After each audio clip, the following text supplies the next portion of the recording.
Hi friends, ரொம்ப நாளைக்கு அப்புறம் இன்றைக்கி வீடியோ போடுறேங்க. கிட்டத்தட்ட ஒரு 2 வாரம் ஆகிடுச்சுங்க. நம்ம கூகுள் அக்கௌண்ட் வந்து லாக் ஆகிடுச்சு. கூகுள் அக்கௌண்ட் இருந்தால் தான் யூடியூப்பில் வீடியோ போட முடியும். அதை ரெடி பண்ணி வீடியோ போடுறதுக்கு இவ்வளோ நாள் ஆகிடுச்சுங்க. இது கார்த்திகை மாதம்ன்றங்காட்டிக்கு பையன் ஃபஸ்ட்டு வருஷம் மாலை போட்டிருக்காங்க. பையன் ஹஸ்பண்ட் 2 பேருமே போட்டிருக்காங்க. அதனால் இனிமேல் நம்ம சேனலில் விரத சாப்பாடு தாங்க வரும். 48 நாள் ஒரு மண்டல விரதங்க இது. இன்றைக்கி டே 1 புதன்கிழமை. நாங்கள் எப்போயும் கார்த்திகை மாதம் 3 நாள் விரதம் இருந்து 3ஆவது நாள் தாங்க வாழை போடுவோம். அந்த மாதிரி தான் இன்றைக்கும் போட்டிருக்கோம். இன்றைக்கி என்னென்ன சமையல்னு பார்த்திங்கன்னா, மதிய லஞ்சுக்கு சுட சுட சாதம், பீட்ரூட் பொரியல், சோயா வறுவல், பீக்கங்காய் குழம்புங்க, சாம்பார். இது இனி சோயா அடிக்கடி செய்வேங்க, ஏன்னா ப்ரோட்டீன் சேர்த்துக்கணும். நான்வெஜ் சாப்பிடும்போது எப்படியாவது வந்துடும்.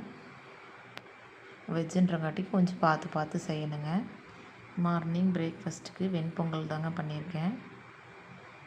ஃபஸ்ட்டு காலையிலேயே பிரேக்ஃபாஸ்ட்டு கொடுத்துட்டு அப்புறமா தாங்க லஞ்ச் செஞ்சு கொண்டு போய் ஸ்கூலில் வச்சுட்டு வருவேன். பொங்கலுக்கு தேங்காய் சட்னி, பீக்கங்காய் சாம்பார் சேர்த்தே வச்சிட்டேங்க. இன்றைக்கி லஞ்ச் அண்ட் பிரேக்ஃபாஸ்ட் இதாங்க. அடுத்த வீடியோவில் பார்க்கலாம். பாய்.